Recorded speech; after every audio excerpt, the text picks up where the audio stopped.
तो बच्चों, बात अगर हम श्रेष्ठ योजना की करें तो सरकार द्वारा अनुसूचित जाति के नागरिकों का विकास करने के लिए विभिन्न प्रकार की योजनाओं का संचालन किया जाता है। इन योजनाओं के माध्यम से अनुसूचित जाति के नागरिकों को सामाजिक एवं आर्थिक सुरक्षा मुहैया कराई जाती है। आज हम आपको केंद्र सरकार द्वारा आरंभ की गई ऐसी ही एक योजना संबंधी जानकारी प्रदान करने जा रहे हैं, जिसका नाम है श्रेष्ठ योजना। इस योजना के माध्यम से अनुसूचित जाति के छात्रों को आवासीय शिक्षा उपलब्ध करवाई जाएगी। क्या करवाई जाएगी? इस योजना के माध्यम से अनुसूचित जाति के जितने भी छात्र एवं छात्राएं हैं उनको आवासीय शिक्षा उपलब्ध करवाई जाएगी। इस लेख के माध्यम से आपको श्रेष्ठ योजना से संबंधित सभी महत्वपूर्ण जानकारी प्रदान की जाएगी। श्रेष्ठ योजना क्यों चलाई गई थी, कब चलाई गई थी, कब से लागू होगी, कौन इसमें एडमिशन ले सकता है, आज हम सभी चीज़ों के बारे में बात करेंगे। तो जो श्रेष्ठ योजना केंद्र सरकार द्वारा 6 दिसंबर 2021 को चलाई गई थी।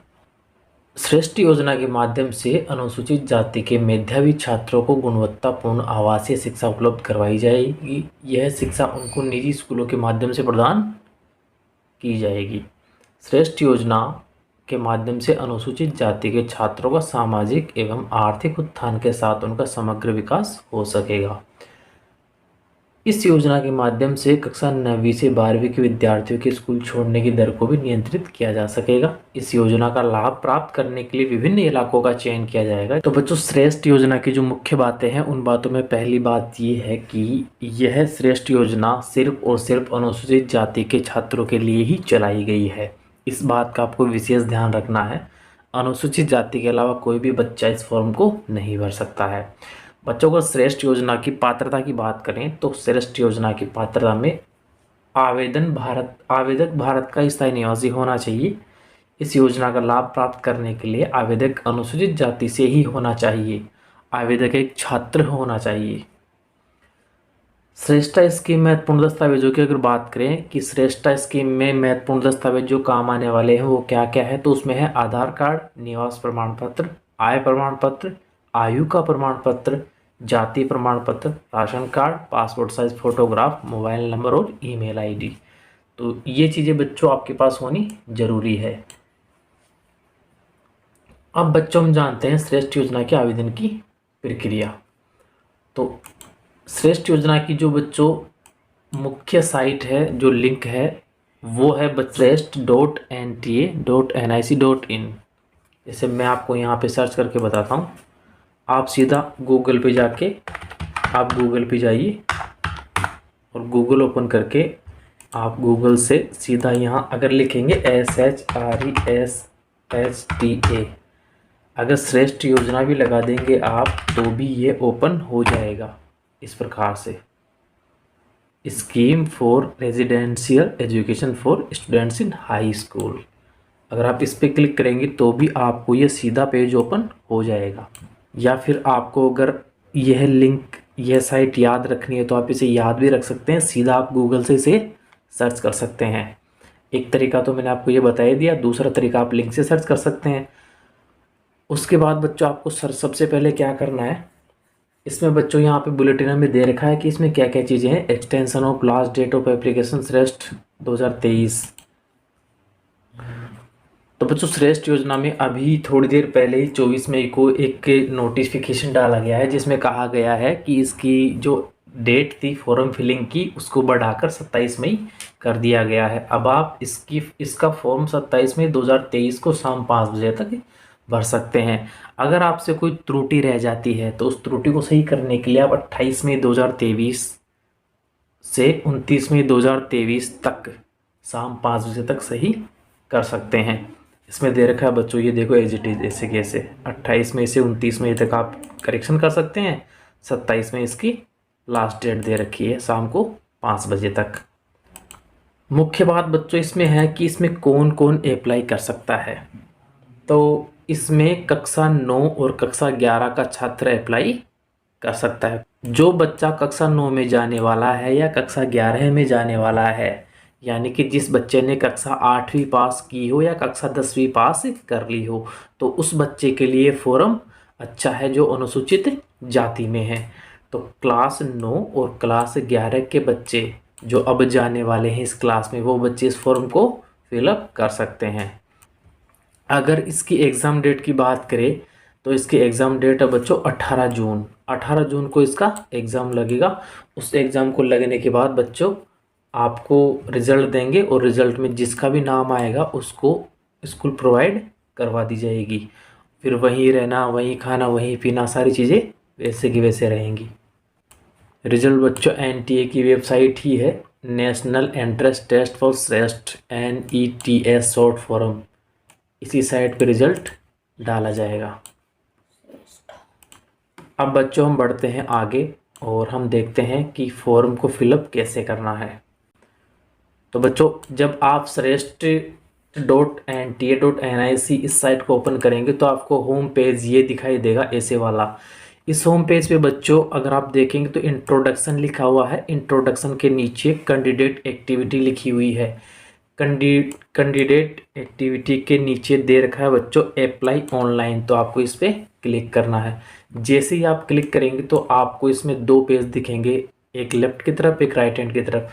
तो लेफ्ट हैंड की तरफ जो पेज है स्टेप टू अप्लाई ऑनलाइन और राइट हैंड की तरफ है रजिस्टर्ड कैंडिडेट साइन इन। तो स्टेप टू अप्लाई ऑनलाइन, अगर जो बच्चा सर्वप्रथम नया रजिस्ट्रेशन करना चाहता है, पहली बार ही फॉर्म को भर रहा है, तो वो बच्चा तो नया रजिस्ट्रेशन करेगा, न्यू रजिस्ट्रेशन पे क्लिक करेगा। और जिस बच्चे ने मान लो पहले रजिस्ट्रेशन कर दिया है, उससे कुछ फॉर्म में गड़बड़ी रह गई है, दूसरा ब्लॉक बच्चों इधर दे रखा है। जिस बच्चे ने पहले रजिस्टर कर दिया है उसने आधा आधा फॉर्म भरा हुआ है, आधे को वो अब भरना चाह रहा है, तो वो यहाँ पे अपने एप्लीकेशन नंबर, यहाँ पे अपने पासवर्ड और यहाँ पे ये कैप्चा कोड डाल के साइन इन करके फॉर्म को कंप्लीट कर सकता है। तो बच्चों जैसे हम नया फॉर्म भरना चाह रहे हैं तो नया फॉर्म भरने के लिए क्या करेंगे, न्यू रजिस्ट्रेशन पे क्लिक करेंगे। मैंने किया न्यू रजिस्ट्रेशन पे क्लिक। बच्चों अब इसको स्क्रॉल करके नीचे तक ले जाएंगे। नीचे तक जाने के बाद बच्चों यहाँ पे एक ब्लॉग दिखेगा छोटा सा, वहाँ पे हमें क्लिक करना है आई हैव डाउनलोडेड इस वाले पे, और फिर आगे क्लिक हेयर टू प्रोसीड इस पे क्लिक करना है। उसके बाद बच्चों आपके पास एक नया पेज खुल जाएगा, ministry of education government of India, scheme for residential education for student in high school in target areas श्रेष्ठ 2023। तो सर्वप्रथम बच्चों क्या करना है, अभ्यर्थी का नाम लिखना है। अभ्यर्थी का नाम बच्चों जैसे मैं उदाहरण ले लेता हूँ, जैसे मैंने लिखा अभ्यर्थी का नाम विष्णुदत्त, पिता का नाम लिखा मैंने रमेश चंद। पहले ब्लॉग में अभ्यर्थी का नाम लिखना है अंग्रेजी के कैपिटल लेटर में, दूसरे ब्लॉग में पिताजी का नाम लिखना है अंग्रेजी के कैपिटल लेटर में, तीसरे ब्लॉग में बच्चों लिखना है माताजी का नाम। ये मैंने माताजी का नाम लिख दिया बच्चे, कैंडिडेट का माता का नाम। कैंडिडेट्स की मदर का नाम यहाँ पे लिखना है। उसके बाद में हमें डेट ऑफ बर्थ डालनी है। जैसे मेरी डेट ऑफ बर्थ है 18 जून 2009, ये मैंने मानी है नहीं, मैंने मानी, बताइए, ये मेरी डेट ऑफ बर्थ ही है। अभ्यर्थी की जन्म तिथि है, उसमें मैंने लगा दिया 18 जून 2009। यहाँ पे हम जेंडर डालेंगे मेल या फीमेल, यहाँ पहचान का प्रकार डालेंगे। अगर आपके पास पैन कार्ड है तो आप पैन कार्ड डिटेल लगा सकते हैं, रेशन कार्ड है तो रेशन कार्ड डिटेल लगा सकते हैं, पासपोर्ट डिटेल्स लगा देंगे, स्कूल आईडी कार्ड है तो स्कूल आईडी कार्ड की डिटेल लगा देंगे। Any other valid government identity with photograph, माने ऐसी कोई आईडी जिसमें आपकी वैलिड फ़ोटो आईडी हो, आप वो भी लगा सकते हैं। जैसे मैं इसको क्लिक करके और अपना आधार नंबर यहाँ पे डाल सकता हूँ, क्योंकि आधार अपने पास क्या है, एक वैलिड आईडी है। Any other valid government identity with photograph, ऐसा करने के बाद बच्चों मुझे यहाँ पे अपने आधार कार्ड के नंबर डालने रहेंगे। जैसे मेरा आधार कार्ड नंबर मैं उदाहरण में लेता हूँ 1 2 3 4 5 6 7 8 9 10 11। तो जैसे मैंने ये आधार कार्ड नंबर यहाँ पे डाल दिए, फिर मैं अपने यहाँ पे अपने आधार कार्ड नंबर डालने के बाद यहाँ पे अपना पता लिखना है। पते में बच्चों आप जहाँ कहीं के भी हो, जैसे मैं आपको यहाँ पे लिख के बताता हूँ, VPO चौक, एक में आपको तहसील डाल देनी है अपनी। अगर आप सिटी में रह रहे हो तो नगर निगम या नगर परिषद डाल देना है। और स्थानीयता जैसे आप लोकेलिटी कुछ भी, जैसे जयपुर में रह रहे हैं तो यहाँ पे जयपुर डाल देना है। और इधर कंट्री के लिए पूछ रहा है तो कंट्री के लिए आप जैसे यहाँ पे सिर्फ सिर्फ और सिर्फ भारत देश के लोग ही इस फॉर्म को भर सकते हैं, तो यहाँ पे इंडिया डाल देना है। फिर उसके अंदर जैसे मैं राजस्थान से हूँ तो मैंने राजस्थान डाल दिया। आप किसी और स्टेट से हो तो आप और स्टेट का नाम यहाँ पे सर्च करके डाल सकते हो। ज़िले का नाम यहाँ पे मैं सर्च करूँगा। ज़िले का नाम सर्च करने के लिए जैसे मैं अजमेर का हूँ तो मैं यहाँ पे अजमेर डाल दूँगा। पिन कोड में बच्चों जैसे 30 58 75 जो भी पिन कोड है वो मैं अपना यहाँ पे पिन कोड डाल दूँगा। ईमेल पते में जो भी बच्चों आपने ईमेल बना रखी है वो आप डाल देना। फिर कंफर्म ईमेल दोबारा डालनी है तो कंफर्म ईमेल लिख के कंफर्म कर देना। कंफर्म ईमेल मतलब जैसे मेरी ईमेल आईडी जो भी है, एक जैसे 1234@gmail.com में से कुछ भी है वो लिख के डाल सकते हो आप। कंफर्म में भी वही की वो डालनी है। यहाँ बच्चों अपने कॉन्टैक्ट नंबर डालने हैं। अगर आपके पास अल्टरनेट कॉन्टैक्ट नंबर है तो आप वो भी यहाँ पे प्रोवाइड कर सकते हैं, डाल सकते हैं। अगर आपका परमानेंट एड्रेस और प्रेजेंट एड्रेस दोनों सेम है तो आप इस ब्लॉक पे क्लिक करके दोनों जगह सेम एड्रेस क्लैरिफाई कर सकते हैं। जैसे ही आप इस पे ओके करेंगे जो ऊपर वाला एड्रेस है वो सेम एज इट इज़ यहाँ भी नीचे के नीचे आ जाएगा, वो आपको शो नहीं होगा। उसके बाद में बच्चों आपको पासवर्ड डालने हैं अपने आप पे, अपनी तरफ से आपको पासवर्ड बनाने हैं। पासवर्ड में बच्चों आपको इस प्रकार से बनाना है, इसमें हमने दे रखा है कि आप पासवर्ड कैसे बना सकते हो। Password must be 8 to 13 character long, यानी कि 8 से 13 तक अंकों तक का पासवर्ड बना सकते हो। Password must have to list one upper case alphabet, यानी कि एक कोई सा भी जो अक्षर होगा अंग्रेजी वाला उसको आपको बड़ा लिखना है। जैसे यहाँ पे बड़ा H ऐसे मैंने लिखा तो वो आपको शो नहीं हो रहा है। तो यहाँ पे बड़ा कोई सा भी अक्षर जो भी आपको बनाना हो ABCD वाला अल्फ़ाबेट वाला वो आपको कैपिटल लिखना है। उसके बाद में कोई सा ना कोई सा एक कैरेक्टर आपको लोअर में लिखना है। लोअर मतलब छोटी है, लोअर माने बच्चों एक वर्ड आपको छोटी ABCD में डालना है, एक आपको न्यूमेरिक यूज़ लेना है और एक आपको स्पेशल कैरेक्टर यूज़ में लेना है। स्पेशल कैरेक्टर जैसे @ हैशटैग और कोष्टक वगैरह जो भी आप चिन्ह जैसे को डॉलर का प्रतिशत का तो वो आपको चिन्ह यूज़ में लेना है। ऐसे करके आपको पासवर्ड बना लेने हैं। पासवर्ड जैसे मैंने यहाँ पे लिखे, मैंने बना ली जैसे पासवर्ड कैपिटल A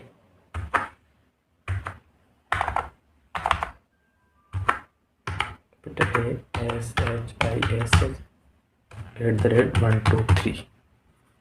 जैसे मैंने पासवर्ड बना दिए, कैपिटल में A लिखा, SHISH @123 ऐसे मैंने पासवर्ड बना दी। सुरक्षा प्रश्न में बच्चों इसमें ये पूछता ही है, NTA वाला जो भी फॉर्म भरवाता है ना उस फॉर्म में बच्चों ये एक ऐसा ये ब्लॉग हमेशा देख के रखता है सिक्योरिटी क्वेश्चन वाला। सिक्योरिटी क्वेश्चन में बच्चों 4-5 चीज़ें पूछ सकता है आपसे। जैसे ऐसी कौन सी साइट है जो आप रेयरली विजिट कर देते हो, जैसे गूगल है, सरकार रिजल्ट है या फिर और कोई सी साइट है जो भी। What is the name of your first school, आप कौन सी स्कूल में पढ़े थे फर्स्ट में, वो आप नाम डाल सकते हैं। नेबर्स पेट नेम डाल सकते हैं। Registration number of your first vehicle, आपके जैसे हमारी गाड़ी के नंबर जैसे मैं लिख दूँ यहाँ पे, मैंने इस पर क्लिक किया और फिर मैंने अपनी गाड़ी का नंबर डाल दिया जो भी मेरी बाइक का नंबर है। उसके बाद में यहाँ पे कैप्चा कोड डाल और फिर आगे प्रोसीड कर दूँगा। ये मैंने सबमिट कर दिया। उसके बाद में सबमिट करने के बाद आपके पास एक रजिस्ट्रेशन आईडी और पासवर्ड आ जाएगा। उसके बाद आपके पास ऐसा ब्लॉग खुल जाएगा। फिर सर्वप्रथम पेज खुलेगा बच्चों आपके पास कॉन्टैक्ट डिटेल्स का। क्या खुलेगा? सबसे पहले आपके पास कॉन्टैक्ट डिटेल का पेज खुलेगा। कॉन्टैक्ट डिटेल के पेज खुलने के बाद यहाँ पे आपको आपका प्रेजेंट एड्रेस दिखाई देगा और परमानेंट एड्रेस दोनों दिखाई देंगे। यहाँ पे आपको बच्चों अपना कंट्री का नाम, अपने स्टेट का नाम, अपने डिस्ट्रिक्ट का नाम, अपने पिन कोड यहाँ पे डला हुआ है ही, मोबाइल नंबर सब अपडेट है ही।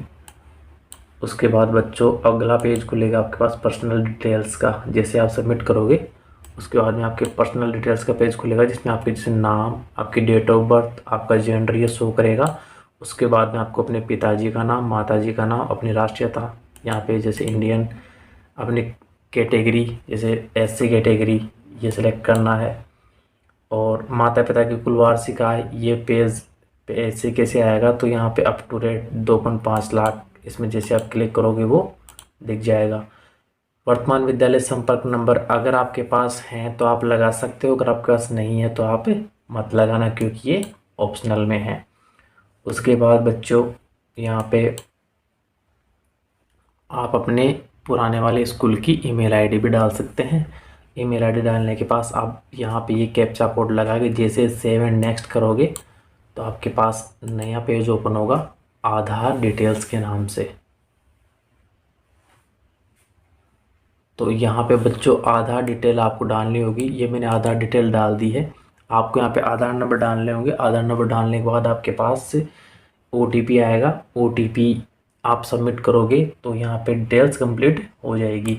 उसके बाद में बच्चों एग्ज़ाम एंड सेंटर डिटेल्स ये वाला पेज खुलेगा।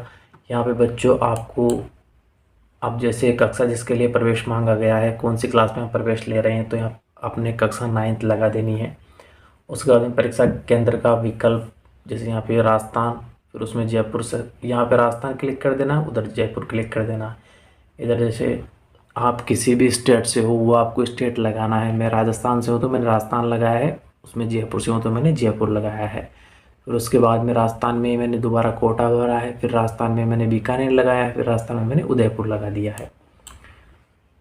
उसके बाद में बच्चों डिटेल मांगी गई है पिताजी की, पिताजी का या अभिभावक का क्या व्यवसाय है, तो मेरे पिताजी बच्चों टीचिंग करवाते हैं तो मैंने टीचिंग भर दिया है।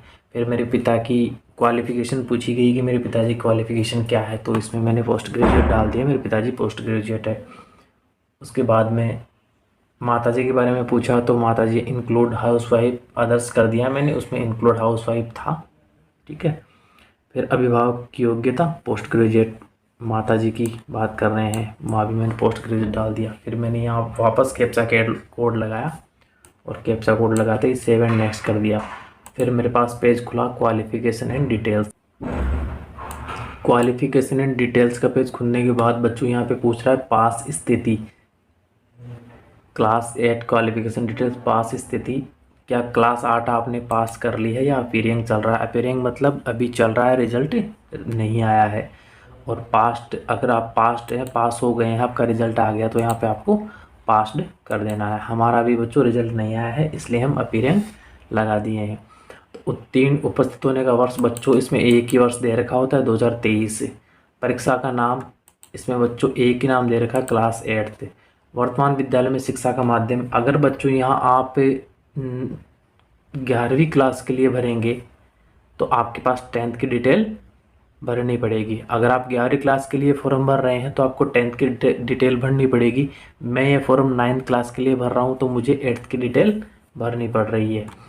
तो वर्तमान विद्यालय के शिक्षा का माध्यम है बच्चों हिंदी, और वर्तमान विद्यालय से संबंध है बच्चों स्टेट बोर्ड है मेरा, राजस्थान है, और वर्तमान विद्यालय जिला जयपुर है। यहाँ पे जैसे आप क्लिक करोगे ना तो आप सर्च कर करके लगाते रहना। जैसे यहाँ पे जयपुर था तो मैंने इस लाइन को नीचे करके देखा तो जयपुर लगा दिया। परीक्षा मोड बच्चों यहाँ पे सिलेक्ट का ऑप्शन आ रहा है। अगर बच्चों यहाँ पे मैं पास्ड कर देता हूँ तो यहाँ पे परिणाम मोड में दो चीज़ें खुलेंगी आपके पास, या तो परसेंटेज या फिर CGPA। तो परसेंटेज में बच्चों तीन चीज़ें पूछेगा परसेंटेज में, एक तो पूछेगा टोटल मार्क्स, एक पूछेगा ऑब्टेन मार्क्स, और तीसरा परसेंटेज अपने आप निकाल लेगा। यानी कि हमको टोटल मार्क लगाने हैं, ऑब्टेन मार्क निकालें। जैसे 8वीं में आपके 600 अंक का पेपर था, आपने टोटल मार्क लगा दिए 600 और आपने प्राप्त अंक किए, ऑब्टेन्ड मार्क है आपके 540 और परसेंटेज कितना हो जाएगा 90%। CGPA में बच्चों 4 से लेकर और 10 तक CGPA इसमें चलता है। ये CBSE बोर्ड वालों के लिए ज़्यादा लागू होता है। तो CGPA में क्या करते हैं, अगर आप जैसे कितने CGPA में से 10 CGPA में से आपको प्राप्त हुआ तो टोटल CGPA 10 हो गया। ऑब्टेन्ड CGPA कितनी CGPA आपने प्राप्त की है, जैसे मैंने CGPA प्राप्त किया 8 तो मैं 8 CGPA ऑब्टेन्ड CGPA में लगा दूंगा और फिर परसेंटेज यानी कि CGPA मेरा आ जाएगा 8। ठीक है। उसके बाद में बच्चों यहाँ संस्था का नाम और पता लगा देना है, संस्था का पिन कोड लगा देना है, फिर कैप्चा कोड यहाँ पे डाल के और सेव एंड नेक्स्ट कर देना है। उसके बाद बच्चों बारी आती है डॉक्यूमेंट अपलोड करने की।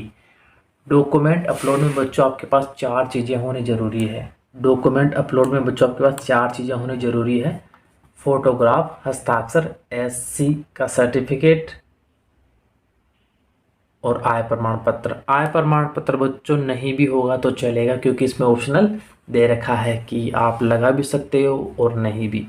तो बच्चों फोटो का जो जेपीजी में साइज होगा वो केबी से लेके 200 केबी के मध्य होगा। यहाँ पे चूज फाइल करेंगे तो आपके पास खुल जाएगा, वो पेज ओपन हो जाएगा।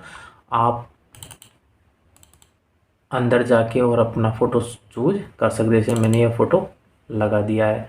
यहाँ पे मुझे अपलोड ओरिजिनल करना है तो ओरिजिनल ऐसे कैसे टिक कर दिया और यहाँ पे अपलोड कर दिया है। ठीक है बच्चों। और फिर अपलोड होते ही बच्चों मुझे यहाँ पे अपलोडेड ऑप्शन दिखा देगा। हस्ताक्षर भी बच्चों 4 केबी से लेके और 30 केबी के मध्य यहाँ पे अपलोड करने। जैसे ये हस्ताक्षर मैं अपलोड करना चाहता हूँ तो मैं ये हस्ताक्षर अपलोड कर दूंगा। उसके बाद बच्चों मुझे एससी का सर्टिफिकेट यहाँ से चूज फाइल करके और एससी का सर्टिफिकेट अपने डॉक्यूमेंट में से ढूंढ के और जेपीजी फॉर्मेट में लगा देना है। उसके बाद में बच्चों मैं जाऊँगा फाइनल सबमिट पे। जैसे मैं ये चारों चीज़ें लगा दूंगा तो उसके बाद मेरे पास ऑप्शन आएगा फाइनल सबमिट का। और फाइनल सबमिट पे जाने के बाद मैं कैप्चा कोड लगा के और फॉर्म को फाइनल सबमिट कर दूंगा। ठीक है बच्चों, थैंक यू। इस प्रकार से बच्चों आप श्रेष्ठ योजना का फॉर्म भर सकते हैं। और एससी कैटेगरी के बच्चों के लिए बच्चों ये रामबाण है। आप जैसे बच्चे गरीब परिवार से हैं तो गरीब परिवार के बच्चे आराम से इस फॉर्म को भर के और अपने घर वालों की जो भी फालतू में पैसे अगर हम खर्च करते हैं लगाते हैं तो वो बचा सकते हैं। तो सभी अभिभावक भी ध्यान दें और अपने बच्चों का श्रेष्ठ योजना का फॉर्म जरूर भरवाएं। अंतिम तिथि है बच्चों इस फॉर्म की 27 मई। तो 27 मई तक आप इस फॉर्म को फिलअप कर सकते हैं शाम 5 बजे तक। ये दे रखा बच्चों 27 मई 2023 तक आप इस फॉर्म को फिलअप कर सकते हैं शाम 5 बजे तक। ठीक है बच्चों, थैंक यू।